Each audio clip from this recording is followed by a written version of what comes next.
Islam did not start with Prophet Muhammad of 1400 years ago. Many in the Muslim community tend to think that Islam is confined to Prophet Muhammad, the Quran, and the Hadiths. However, that is historically inaccurate, and I'll prove it. Stick with me. Islam itself is an Arabic word that means total submission to the will of God. In case you didn't know, God is as old as time itself. So why the hell would God wait until 1400 years ago to establish the right way to submit to him? Truth is, black folks, the original people of the planet Earth, were in submission to God's will long before Prophet Muhammad, peace and blessings of Allah be upon him. We are the original Muslims. Make no mistake about it. I love and I respect Prophet Muhammad and consider him to be the seal of the prophets, but I also respect and acknowledge the spirituality that my ancestors established long before he came.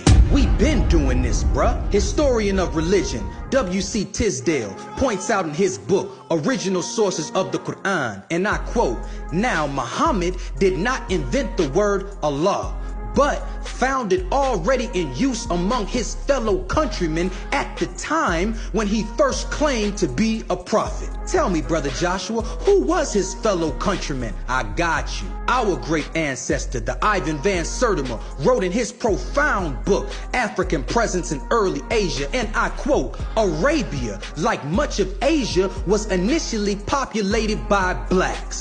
End quote. But let's dig deeper. Historian Samuel Zwemer, in his book, The Muslim Doctrine of God, says, and I quote, "As final proof, we have the fact that centuries before Muhammad, the Arabian Kaaba, or temple at Mecca, was called Bayt Allah, the house of God." What's my point?